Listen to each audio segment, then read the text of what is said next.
ரிஷபம். இந்த ரிஷபம் என்ன பண்ணும்? ஆன்லைன் வர்த்தகம் சம்மந்தமான நிகழ்வுகளில் ரொம்ப ஜாக்கிரதையாக இருக்கணும். தொழிலில் இன்னும் முதலீடு போடுறேன்னு சொல்லி போட்டுறாதீங்க. அதில் ரொம்ப கவனமாக இருக்கணும். அடுத்து வெளிநாட்டு பயண வாய்ப்புகள், நமக்கு இது வேணும், இந்த ஊருக்கு நான் போகணும்னு முயற்சி பண்ணாதீங்க. அதில் ரொம்ப ஜாக்கிரதையாக இருக்கணும். இந்த 4 விஷயங்களும் உங்களுக்கு பிரச்சனைக்குரிய ஒரு நிகழ்வுகளாக இருக்க போகுது அப்படின்னு சொல்லலாம். அதனால் இந்த காலகட்டங்கள் இந்த செயல்கள்லாம் செய்யும்போது ரொம்ப ஜாக்கிரதையாகவும் கவனமாகவும் பயணிக்கணும் அப்படிங்கிறத நம்ம இதில் கேட்டுக்கிறோம். சரி, இதற்கு என்ன தீர்வாக என்ன பண்ணிக்கலாம் அப்படின்னா, இப்போ கம்யூனிகேஷன் நமக்கு நல்லா இல்லை அப்படின்னா நமக்கு ஃபோனில் பேசுகிறத கூடுமான வரையும் தவிர்த்துக்கிறது நல்லது. சரி, அடுத்த தொழில் நல்லா இல்லை, தொழிலில் முதலீடு போடாதீங்க. தொழிலில் முதலீடு போடாமல் இருக்கிறத ரன் பண்ணுங்கள். இல்லை, தயவு செஞ்சு வேலைக்காவது போங்க. அடுத்து வெளிநாடு சம்மந்தப்பட்ட நிகழ்வுகளுக்காக பணம் கட்டி முயற்சி பண்ணி தோற்று போயிடாதீங்க.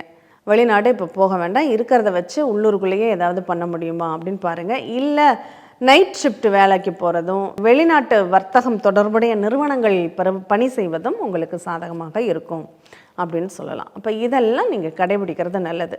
சரி, பரிகாரமாக என்ன பண்ணலாம் அப்படின்னா, பாத யாத்திரை போங்க. மலை மேலில் உள்ள முருகன் கோவில்களுக்கு நீங்கள் பாத யாத்திரையாக போகிறீங்கன்னா கஷ்டங்கள் குறையும், சூழ்நிலைகள் உங்களுக்கு சாதகமாக மாறும் அப்படிங்கிறத கவனத்தில் எடுத்துக்கோங்க.